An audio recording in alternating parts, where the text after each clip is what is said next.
Mom, look at all these poor trees. I know. This used to be a beautiful green forest. Everything looks so dead around here. Well, if you look a little closer, you'll see there's really lots of living things. I bet it used to be pretty here. It was beautiful.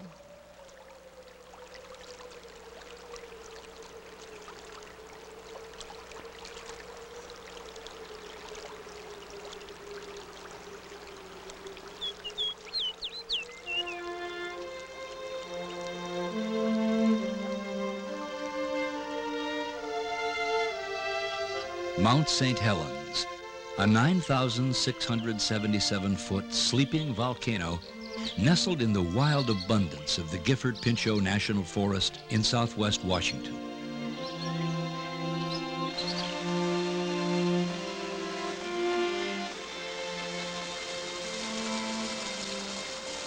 Before it began to awake from its slumber in March 1980, Mount St. Helens was indeed surrounded by beautiful, bountiful forests and lakes and streams.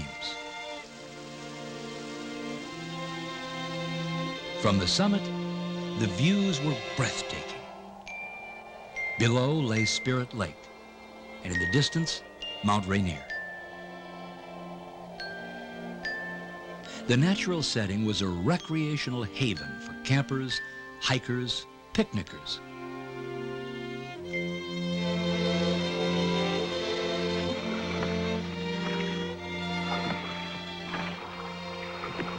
Thousands of children had their first camping and boating experiences on Spirit Lake at the YMCA's Camp Meehan and other youth camps.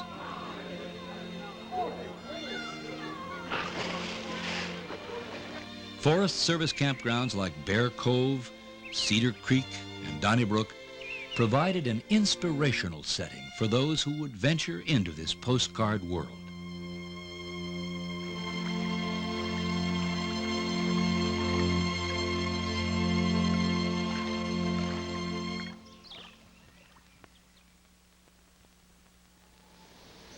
Though a sleeping volcano, Mount St. Helens was active many times in the history of the area, so much so that early Native Americans called it Fire Mountain. Big eruptions were seen as late as the mid-1800s. Then, the mountain seemed to go back to sleep again. We are directly over Mount St. Helens right now, and there is no question at all that the volcanic activity has begun. You can see smoke and ash pouring from the top of the mountain, especially on the north side of the mountain. March 27th, 1980. Following a series of earthquakes under the mountain during the previous week, Mount St. Helens began to wake up. A 250-foot wide crater opened, spewing ash and steam.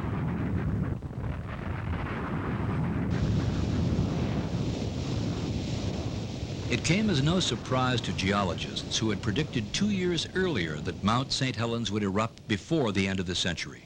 Volcano experts from the government, the University of Washington, and elsewhere rushed in with electronic equipment to measure the slightest twinge. 845. And a young scientist, David Johnston, of the U.S. Geological Survey, predicted a series of events which would later prove to be incredibly accurate. In the initial phases, we'd see probably very large eruptions that would extend high into the air.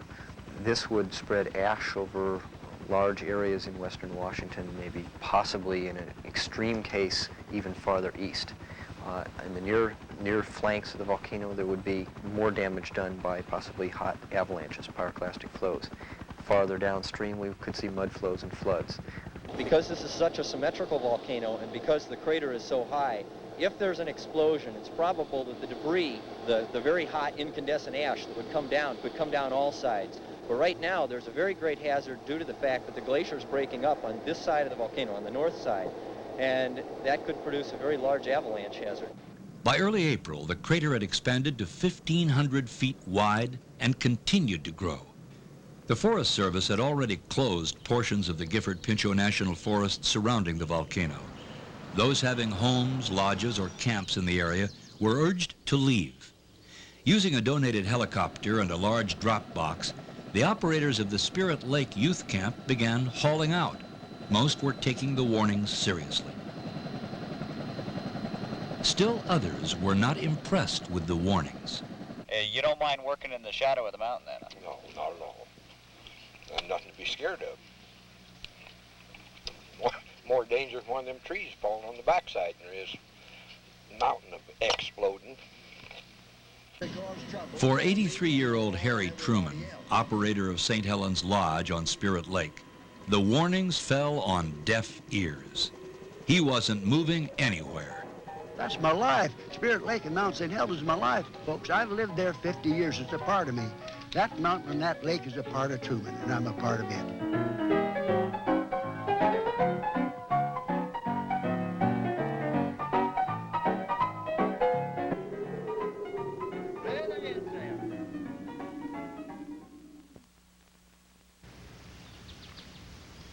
Sunday morning, May 18th, 1980. It was like any other morning for a Forest Service tree planting crew on the lower southern flank of the mountain until 8:32 a.m.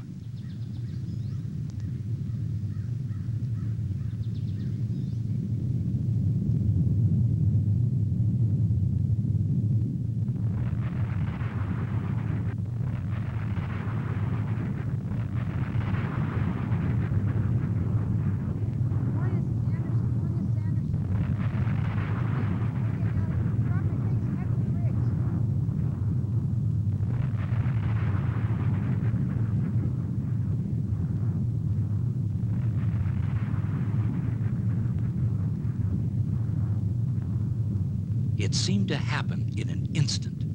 The whole top of the mountain, tons of ash, rock, and ice, rocketed into the stratosphere. The cloud reached some 15 miles up into the sky. The sight was spectacular. As most of you already know, we had a major eruption occurring at 8:32 approximately this morning on Mount St. Helens.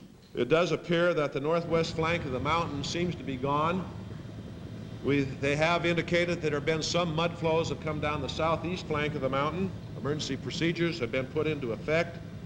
At 10:15 this morning, Cowlitz County reported that a 12-foot wall of water was coming down the Tula River, and this was verified by the Washington State Patrol. The raging wall of water caused by the melted ice and snow roared through a logging camp, picking up more debris as it went, knocking out bridges, cabins, and homes. There is a mudslide southward down the mountain right now. Get off the bridge! Hey, film this.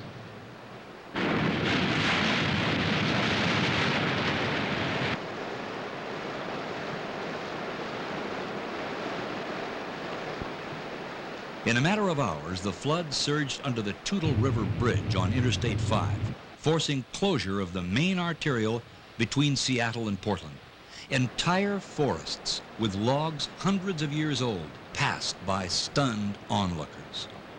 Eventually, the logs and mud reached the Columbia River, clogging the river channel and closing it to freighter traffic.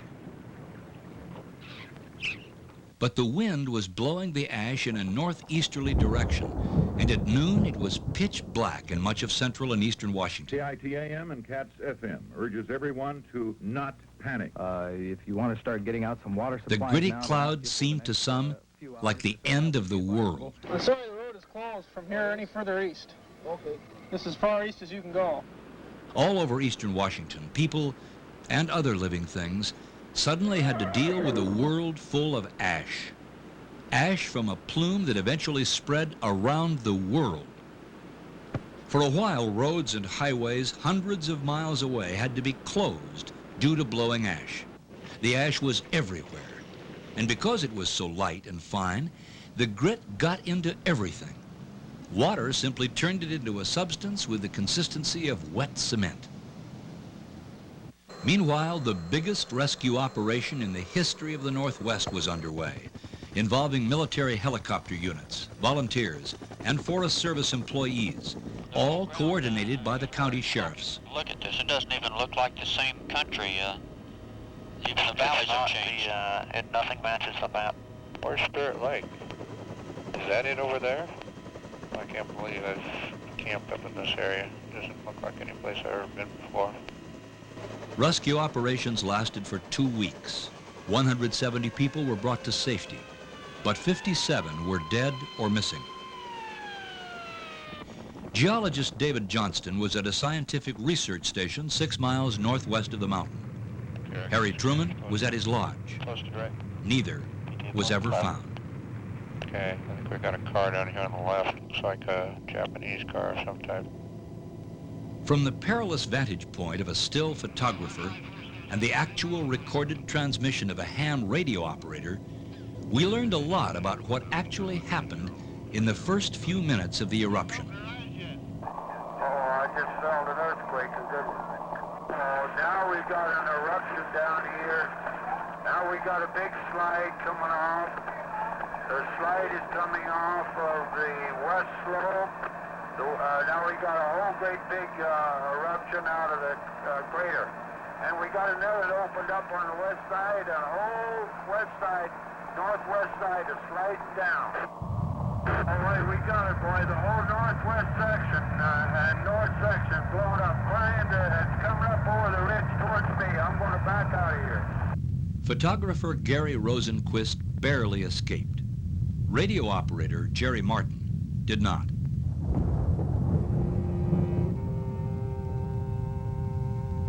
This was not an eruption that spewed molten lava, but throughout the day, pyroclastic flows of hot gases, ash, and pumice rolled down the mountain at speeds of up to 100 miles an hour, searing everything in the way. In the valleys below, steaming hot mud flowed over businesses, campgrounds, roads, bridges, homes.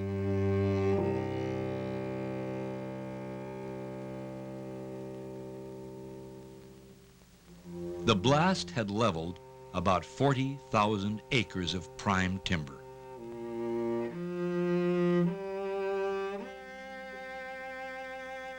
The avalanches of debris, rocks, mud, ice, and snow created a massive natural dam at one end of Spirit Lake.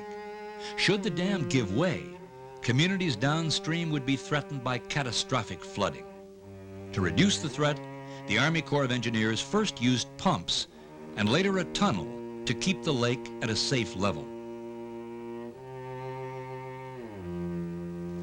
On privately owned lands, salvage operations to reclaim the downed timber got underway quickly. After a careful environmental analysis, the Forest Service allowed salvage in the National Forest. Though there have been lesser eruptions several times since May 1980, scientists from the U.S. Geological Survey visit the steaming crater, continuing to monitor the changes taking place. And as a new mountain begins to take shape inside the crater in the form of a slowly building dome of hot lava, we're learning more about how volcanoes are formed. Other researchers from the Forest Service, universities, and private research organizations are conducting ongoing research projects in areas affected by the eruption. All of them are seeking answers to such questions as, how did the eruption affect water, plants, and wildlife? How can we better predict eruptions? What can we learn about the formation of the Earth and its soils, and how life interacts? On the slopes of the mountain, scientists such as biologist Jim McMahon found that what looked like a dead environment was really very much alive. When I first visited the volcano in the summer of 1980 and looked out at the terrific amount of destruction, I found it almost impossible to believe that plants and animals could survive. To my amazement, and I think to the amazement of all my colleagues, as we began to look more carefully in places that had been leveled by even the most serious impacts of the volcano, we were able to find plants and animals that had survived. And even if there weren't survivors, new migrants coming in from the outside were already beginning to get a foothold. One way that a lot of animals survived on the morning of May 18th in 1980 was to be below ground.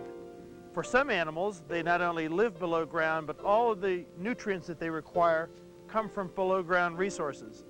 A good example of that is the animal that made this mound, a pocket gopher. Not only do pocket gophers stay underground and they can survive with the roots and bulbs that were underneath the volcanic material, but they actually help the new plants that are coming in to reestablish.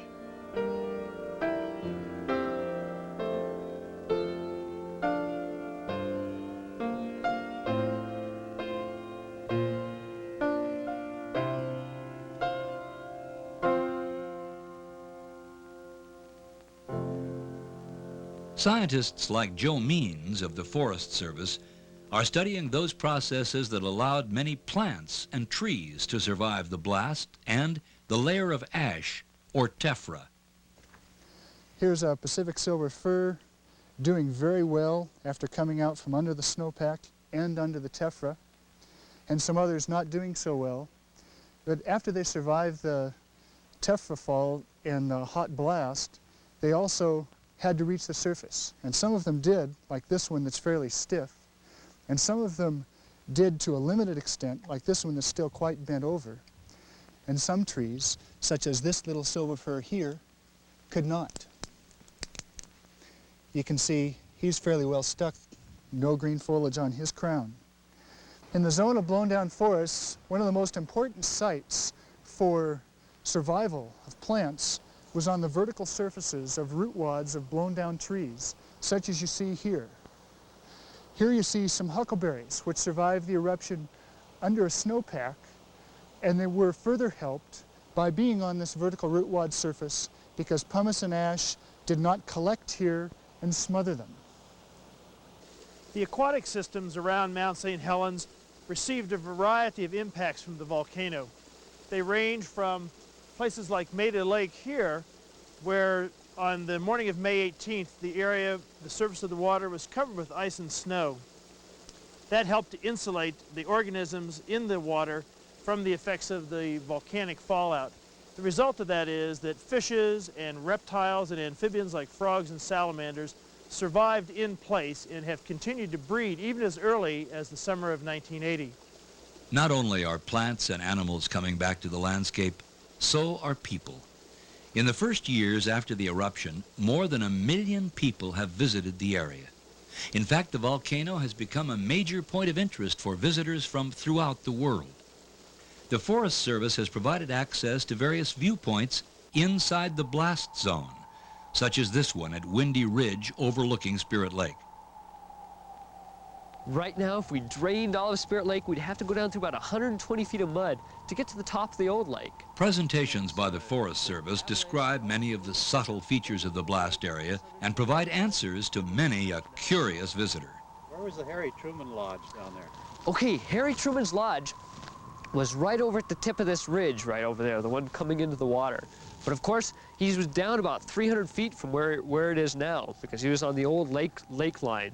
And so he's been covered by about 120 feet of mud, and then the water on top of that. To preserve the area around the mountain as a natural wonder, Congress and the President declared 110,000 acres as the Mount St. Helens National Volcanic Monument, to be managed by the Forest Service.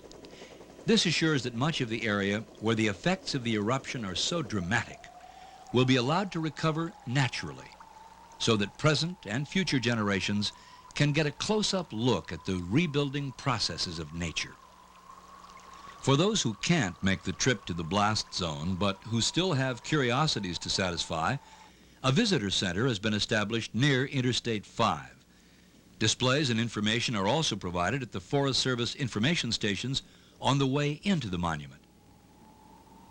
For those who do travel to the blast zone, the first impression is one of utter bleakness.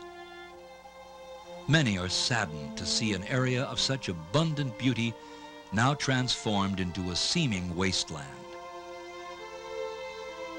But as the days and years go by, what becomes awe-inspiring is the rebirth, the regrowth, the return of life. The beauty that was the attraction for so many before the eruption is returning, albeit at nature's own pace. Now, if we look here, what did we see down in there?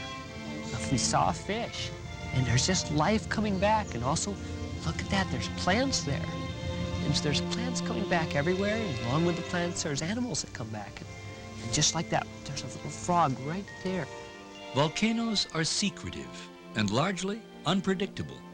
Mount St. Helens may remain active for months, years, even centuries. But one thing for sure, it will continue to change. That's the way it is with volcanoes. For now, we have a landscape in transition, a rare opportunity to look into the Earth's window and learn more about our planet and the life that thrives upon it, and a chance to marvel at nature's persistent ability to heal what seem to be devastating wounds and to rebound and prosper with abundant life and beauty.